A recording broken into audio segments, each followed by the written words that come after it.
महाराष्ट्रामधल्या 17 लोकसभा मतदारसंघांमध्ये मतदानाला 7 वाजल्यापासून सुरुवात झालेली आहे। 9 वाजेपर्यंतची टक्केवारी सुद्धा आपण बघितली। आता ही दृश्य आपण बघतोय पालघर मधली।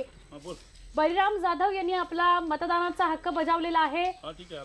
त्यांची दृश्य आता आपण बघतो आहोत। पालघर मधून बहुजन विकास आघाडीचे उमेदवार म्हणून ते निवडणुकीला सामोरे जात आहेत आणि खूप चांगली गर्दी पालघर लोकसभा मतदारसंघामध्ये सकाळच्या सत्रात तरी मतदारांची बघायला मिळते। बळीराम जाधव यांनी सुद्धा आपला मतदानाचा हक्क बजावला।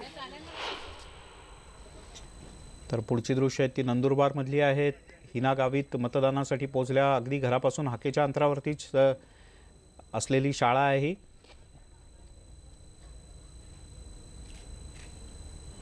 आणि हिना गावीत दुसऱ्यांदा आपलं नशीब आजमावत आहेत। हिना गावीत यांच्या प्रचारासाठी स्वतः पंतप्रधान नरेंद्र मोदी यांनी सुद्धा जाहीर सभा घेतली होती।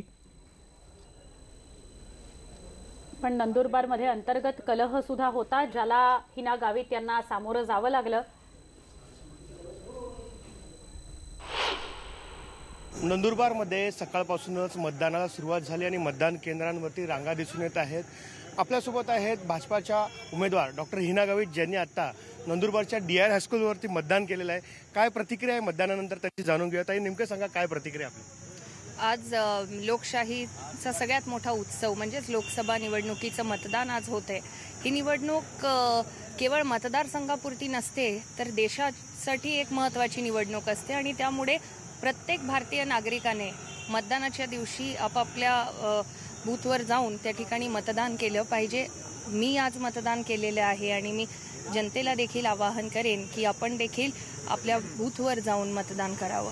यावेळेस नवीन मतदार देखील वाढलेले आहे आणि त्याच्यामुळे 65 to 70% मध्ये मतदान झालं पाहिजे असं अपेक्षित आहे। आपण बघू शकता डॉक्टर हिना गावीत भाजपाच्या उमेदवार त्या सांगतायत की मतदान वाढलं पाहिजे आणि लोकांनी देखील उत्स्फूर्तपणे मतदान केलं पाहिजे।